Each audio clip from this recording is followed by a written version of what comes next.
Hello and welcome to the Oxford Clay Pottery podcast. I'm Catherine Tomlinson and I founded Oxford Clay, an eco-conscious pottery company. So on this podcast, we're going to be talking about all things pottery related, often with an eco-conscious twist, and I can't wait to share it with you. Let's go.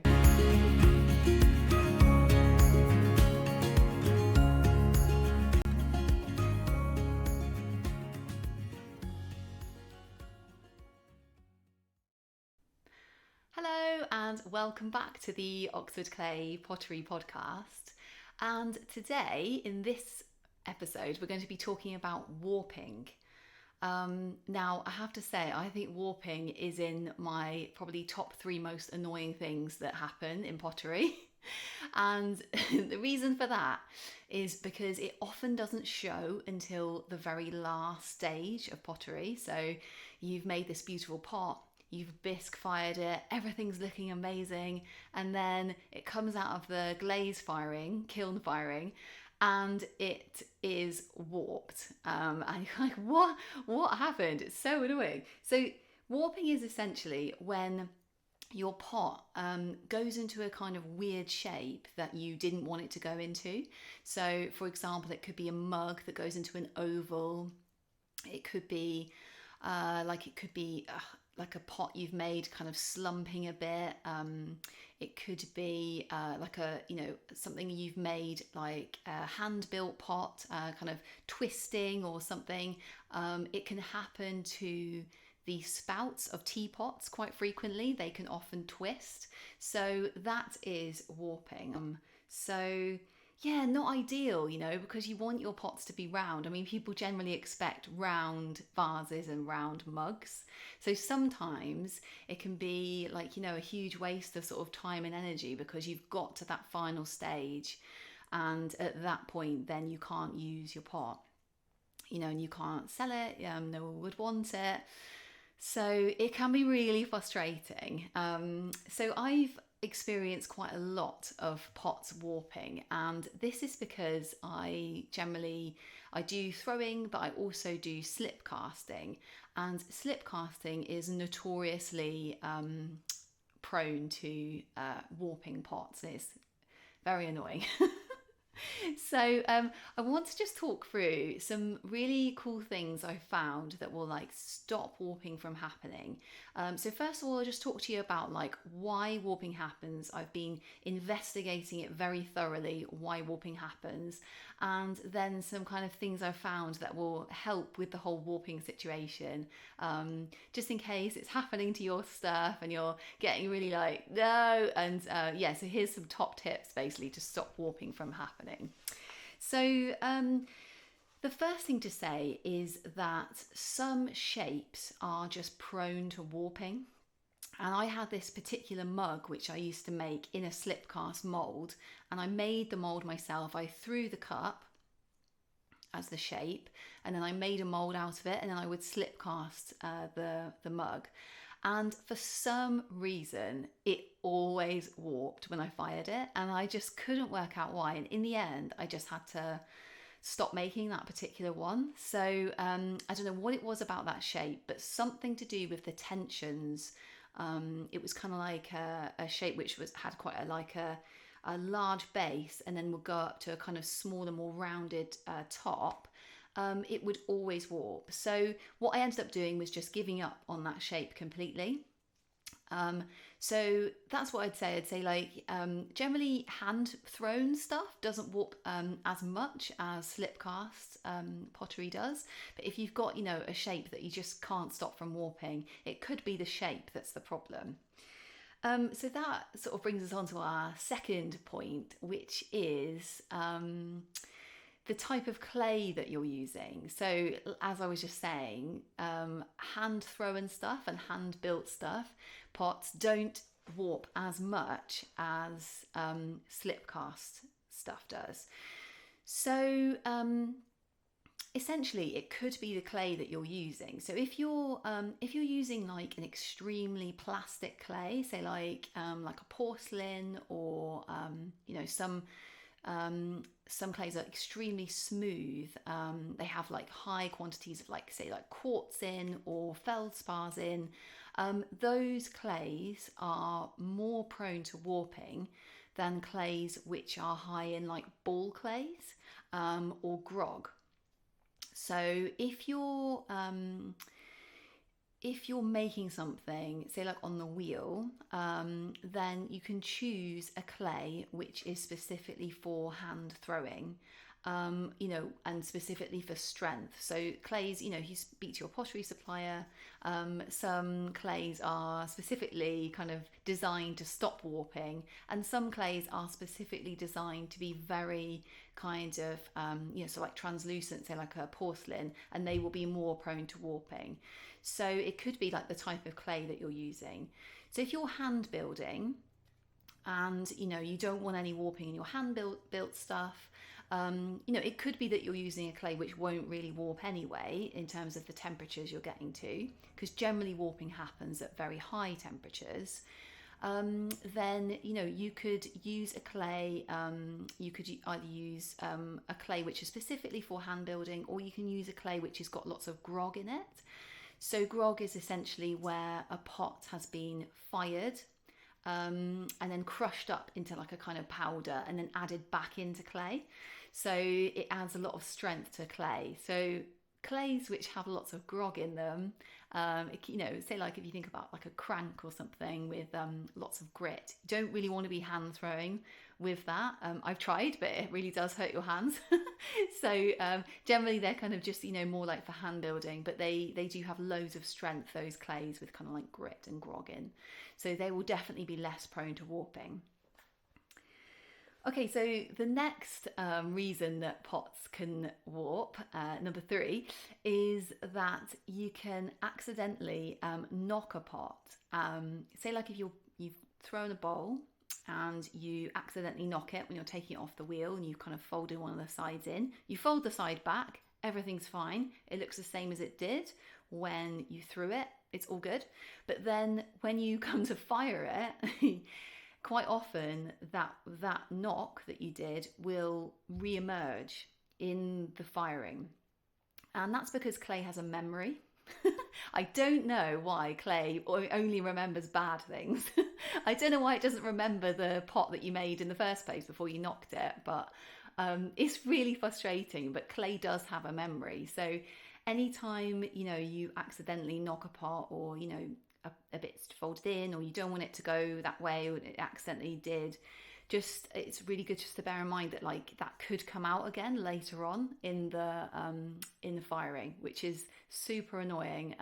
But what I've learned to do is if I knock a pot very badly, I realise now that it's probably going to come out later on, so I can save myself the energy of firing, and also the physical energy of myself of like turning the pot and stuff. So I kind of just quite often will ditch it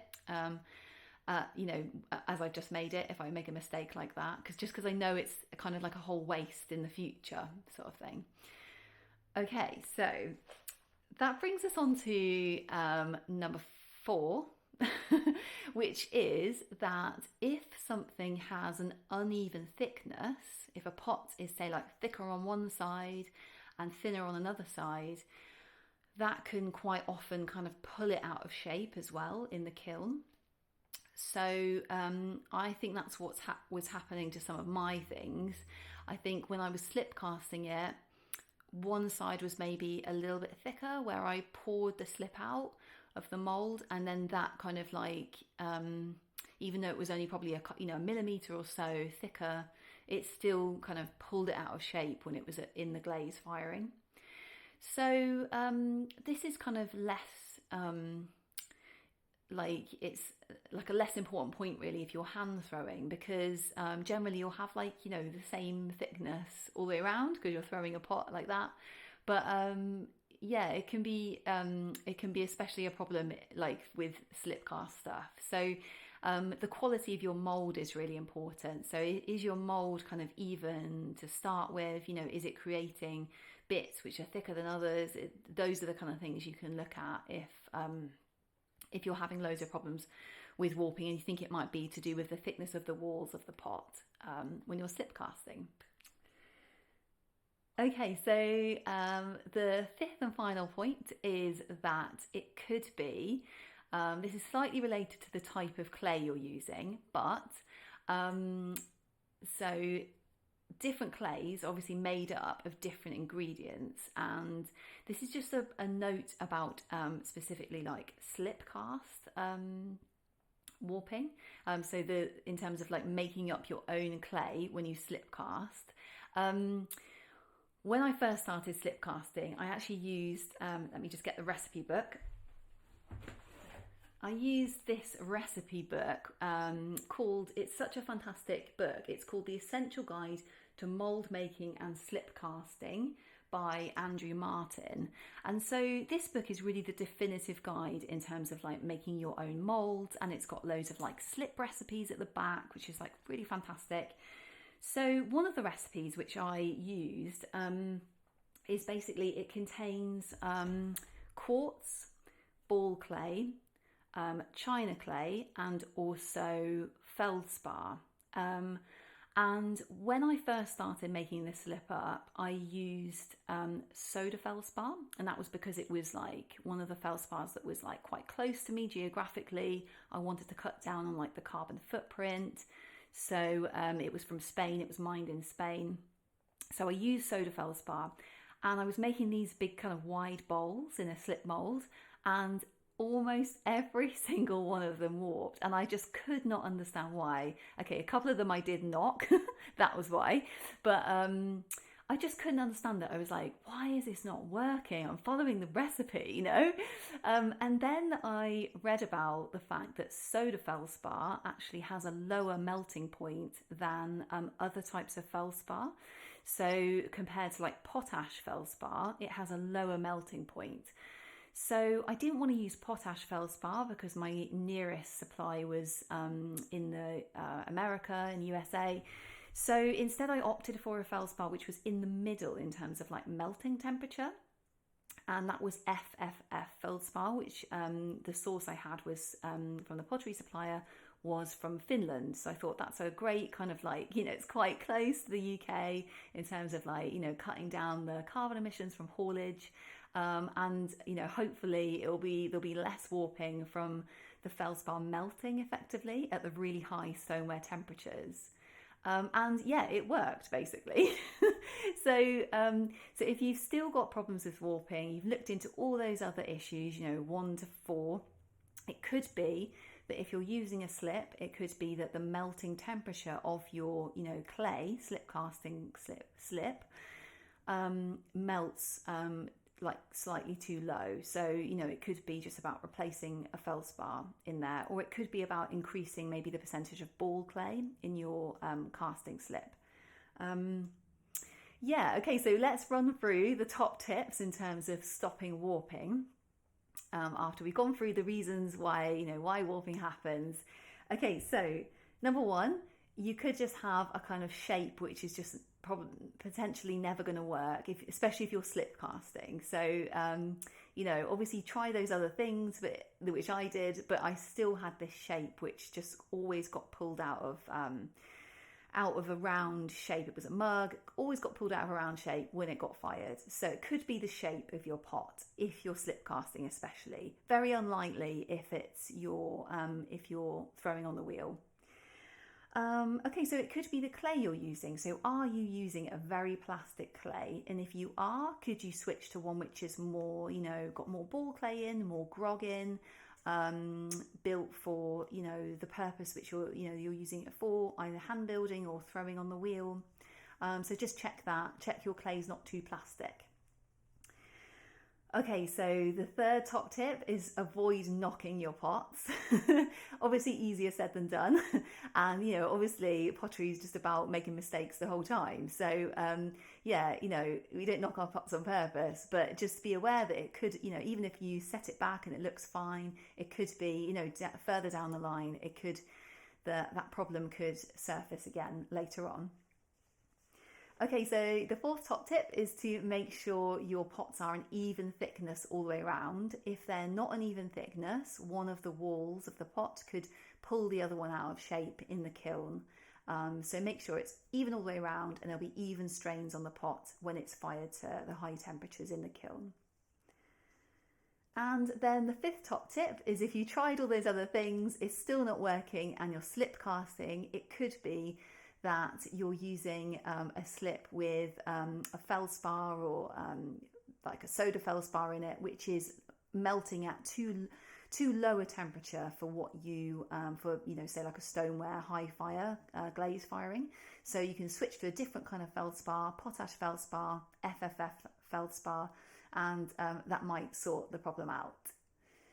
So I hope you found this episode helpful on warping. Like I said, it's like one of the most annoying things ever that happens in pottery. And sometimes, warping just happens, and there's nothing really we can do about it. You just have to sort of, leave it up to like the kiln gods, I've heard people say. But when your pot goes in, it's perfect, it's into the kiln, and when it comes out, it's not. And sometimes there's just nothing you can do about it. But yeah, I hope those those 5 top tips have helped you a bit with warping, if that is an issue for you.